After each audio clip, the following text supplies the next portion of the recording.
पहले अपने पीठ को देखती है और फिर उस परछाई को अपने करीब देखती है।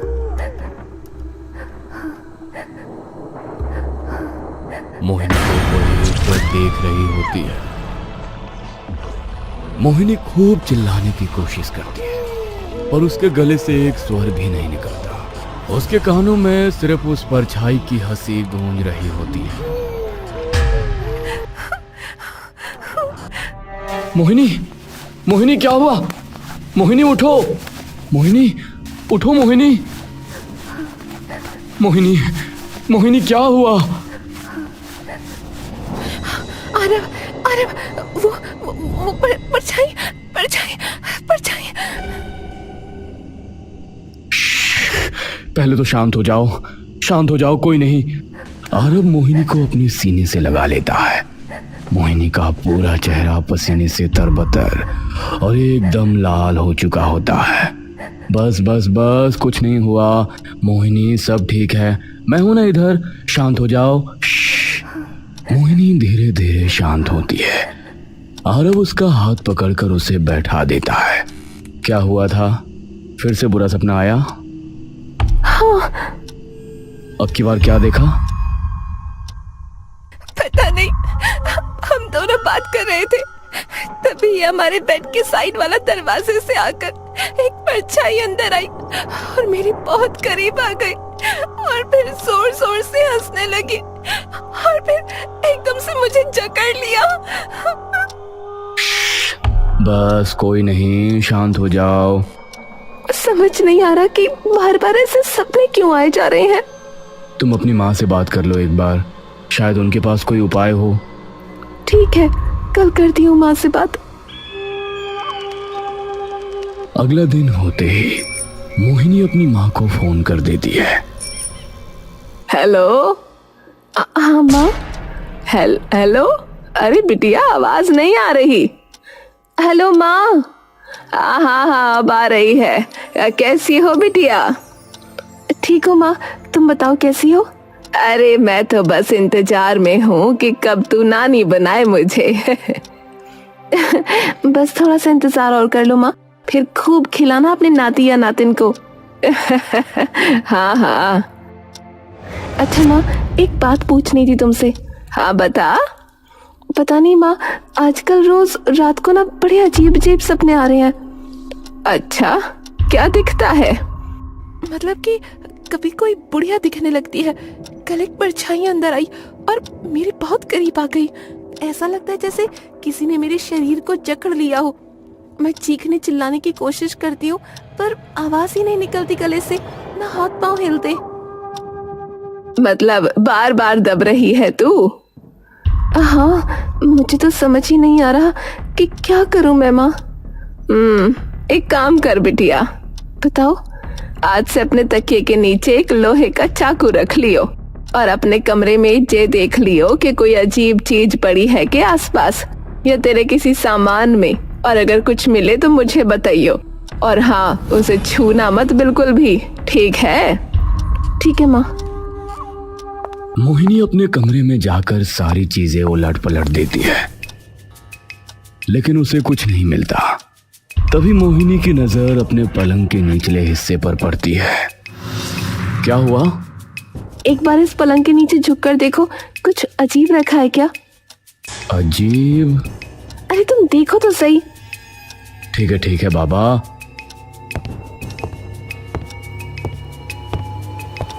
आरव पलंग के नीचे झुककर देखने लगता है। कुछ रखा तो है, टॉर्च पकड़ाना एक बार।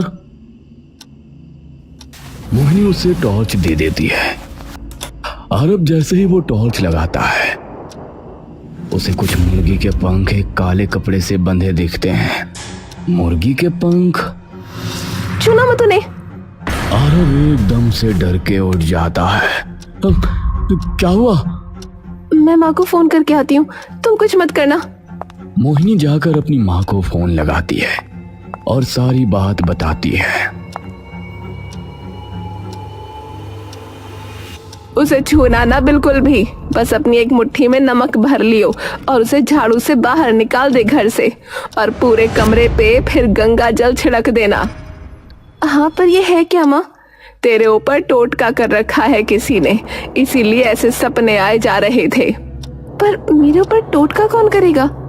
अरे घर कुनबे में बहुत से लोग हुए बिटिया, पर क्या पता तुम्हारे पीछे कोई आ गया हो तो उसे बाहर फेंका, और आज से लोहे का चाकू तकिए के नीचे रख के सोया करियो। ठीक है माँ। कुछ महीनों तक सब कुछ ठीक ठाक चलता है। 3 महीने बाद मोहिनी एक लड़की को जन्म देती है। नाम क्या रखें इसका? मैंने सोचा था एक नाम, अब बताऊं? बताओ। आस्था। नाम सुनते ही मोहिनी मुस्कुराने लगती है। प्यारा नाम है।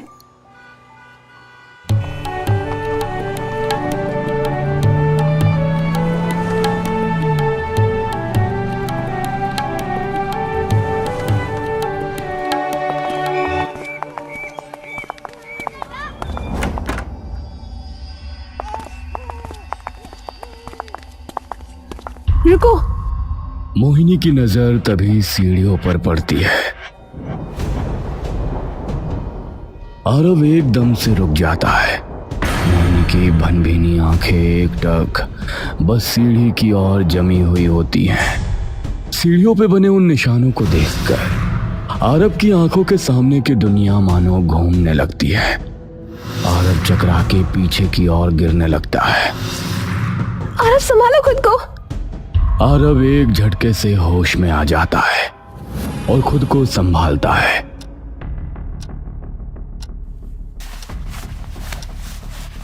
मोहिनी, चलो यहां से अभी। आरव और मोहिनी तुरंत घर के बाहर निकल जाते हैं और बाहर गली में जाकर खड़े हो जाते हैं। अब क्या करना है?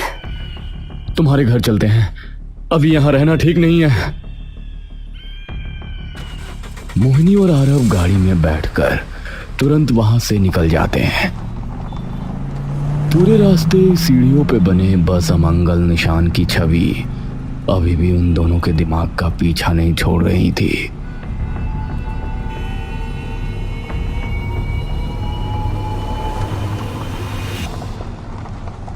कौन मनहूस है ये?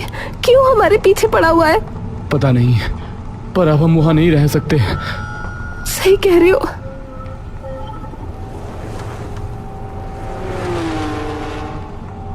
आरव और मोहिनी घर पहुंचते ही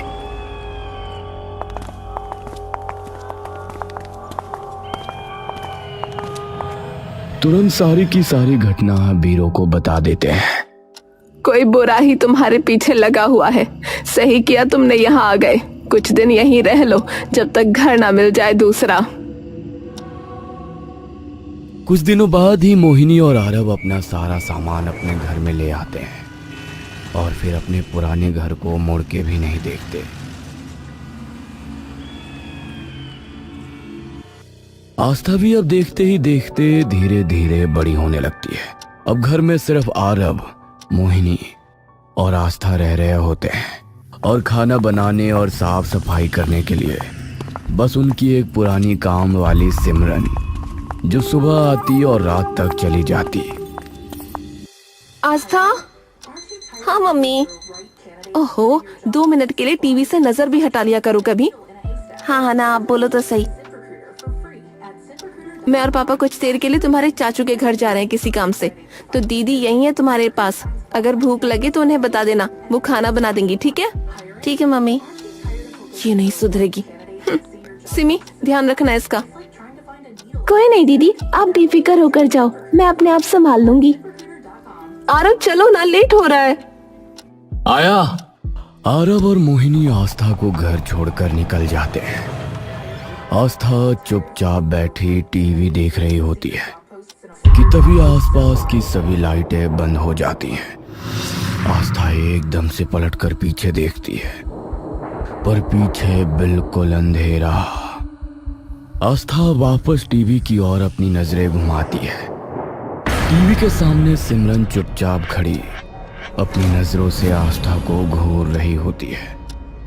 सिमरन बिना एक बार भी पीछे देखे टीवी बंद कर देती है। उसकी बेचैन सी आंखें लगातार आस्था के मासूम चेहरे को बिना एक पल के लिए भी हिले निहार रही होती है। सिमरन की आंखों में देखते ही मानो आस्था की पीठ में किसी अनकही दहशत की झुरझुरी से उठ पड़ती है, जैसे कोई भुताहा एहसास उसे भीतर से कुरेद रहा हो और पीछे की ओर खिसकने की कोशिश करने लगती है।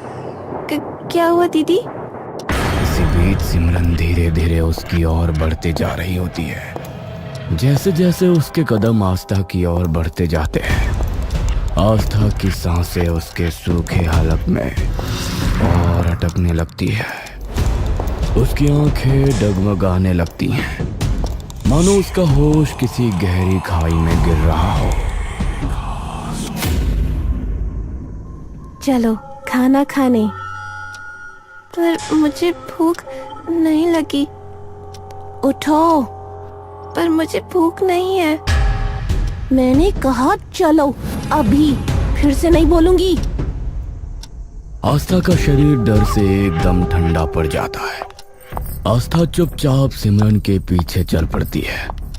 अब आस्था का कोमल मन इस सारी घटना को समझने में बार बार असफल होता जा रहा था। सिमरन उसे अपने साथ ले जाकर एक कुमकुम और हल्दी से बने गोल घेरे के बीचों बीच बिठा देती है, जिसके अंदर काली स्याही से एक त्रिकोण का आकार बना हुआ है। सिमरन उसके चारों तरफ 4 मोमबत्तियां जला देती है।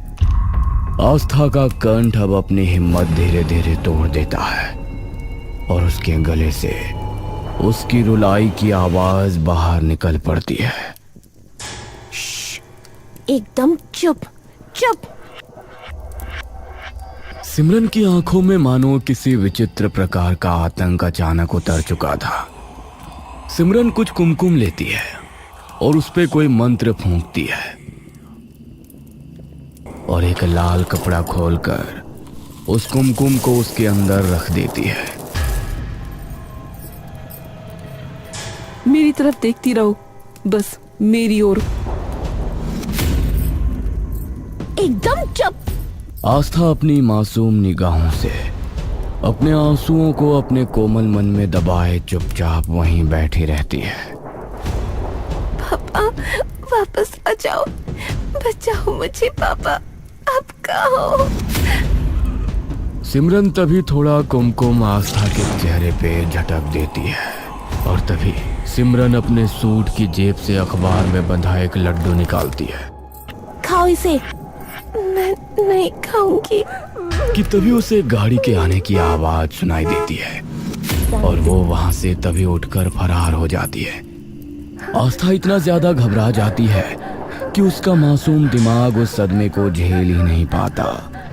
उसकी सांसें तेज होती जाती हैं, सीने में धड़कन धक धक करके गूंजने लगती है, निगाहें धुंधली पड़ने लगती हैं और वो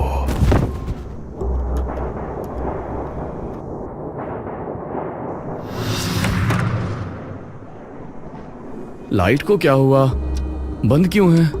अभी तो आस्था के सोने का टाइम भी नहीं हुआ। मोहिनी जाकर सोफे पर देखती है।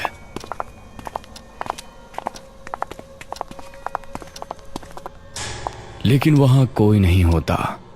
आस्था, सिमरन। कोई आवाज नहीं आती। एकदम सन्नाटा। आरव मोहिनी की ओर देखता है। इतना शांत कैसे है सब कुछ? मोहिनी एकदम से आस्था के कमरे की ओर दौड़ती है, लेकिन कमरा एकदम खाली होता है। आस्था। मोहिनी का मन अब धीरे धीरे बेचैन होने लगता है। तभी आरव के चिल्लाने की आवाज उसके कानों में पड़ती है। मोहिनी, मोहिनी! मोहिनी के दिल की धड़कन अब बेकाबू आने लगती है। मोहिनी अपनी सुध-बुध भूलकर सीधा आरव के पास पहुंच जाती है और जैसे ही उसकी नजर आस्था के शरीर पर पड़ती है तो उसकी रूह कांप उठती है। ये किसने? मोहिनी एकदम से आस्था की ओर भागती है और उठाकर उसका सिर अपनी गोद में रख लेती है। मोहिनी जैसे ही आस्था के चेहरे पे लगा वो कुमकुम देखती है, उसका दिमाग मानो अपना सारा आपा वहीं खो देता है।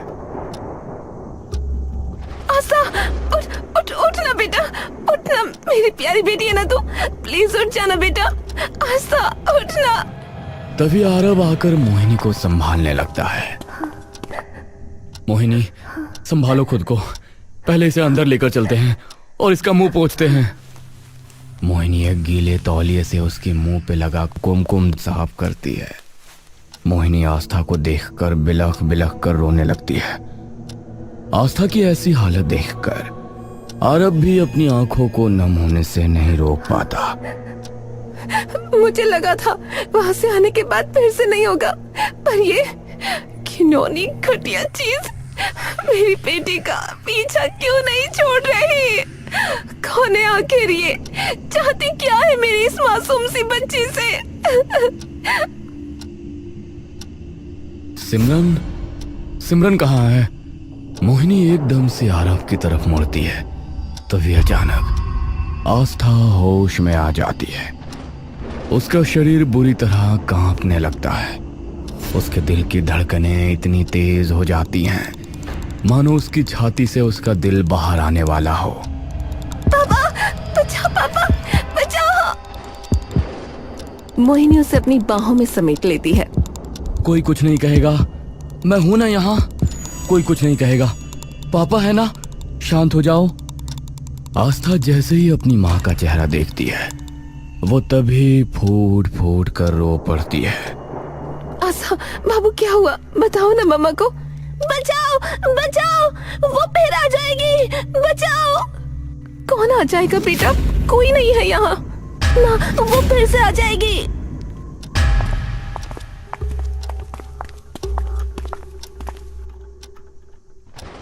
बेटा, पापा की तरफ देखो एक बार। आस्था धीरे से आरव की तरफ देखती है। पापा, वो फिर से आ जाएगी। पापा बचाओ मुझे। ए, तुम तो पापा की शेरनी हो ना, पापा है ना तुम्हारे पास, कुछ नहीं होने दूंगा तुम्हें, आई प्रॉमिस। यू ट्रस्ट पापा ना? हाँ। तुम मुझे बस ये बताओ बेटा कि किसने किया ये? आस्था डर से कांप रही है। बेटा डरना बिल्कुल नहीं है, पापा है ना, बस ये बता दो कि किसने किया, फिर देखो। दी, सिमरन दीदी।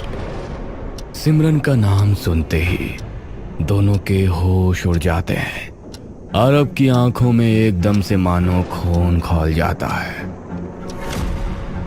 आरव एकदम स्तब्ध वहां खड़ा रह जाता है। मतलब हमेशा से वही कर रही थी ये सब, सिमरन? पर वो तो कितने सालों से तुम्हारे यहाँ काम करती आ रही है। सिर्फ वो नहीं, उसकी माँ भी हमारे यहाँ ही काम करती थी। आज ये किस्सा ही खत्म करता हूँ, ध्यान रखना आस्था का। आता हूँ। सुनो, मुझे मत। बात सुनो। आरव मोहिनी की आंखों में देखता है। हमारी बेटी को उसने चोट पहुंचाई है, तो उससे सारे जवाब लेना। आरव गुस्से भरा सिमरन के घर पहुंच जाता है।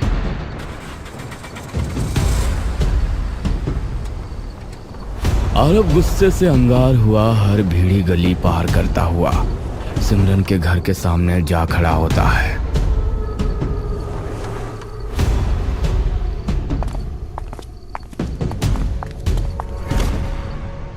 सिमरन, मैं कहता हूं दरवाजा खोलो, अभी के अभी, आखिरी बार कह रहा हूं, ये दरवाजा खोलो। अंदर से एक आवाज भी बाहर नहीं आती। आरव थोड़ा सा पीछे होता है और भागकर सीधा दरवाजे पर जोर से लात मारता है, पर दरवाजा फिर भी नहीं खुलता। आरव दरवाजे पे खूब लातें मारता है, पर दरवाजा फिर भी नहीं खुलता। अब आरव के गुस्से का पारा और भी ऊपर चढ़ते जाता है। आरव अब थोड़ा और पीछे होता है और दरवाजे की तरफ पूरा जोर लगाकर दौड़ने लगता है और सीधा जाकर अपना कंधा दरवाजे पे दे मारता है। दरवाजा धम से खुलता है और आरव नीचे जा गिरता है। अरब एकदम से उठकर पीछे की ओर हो जाता है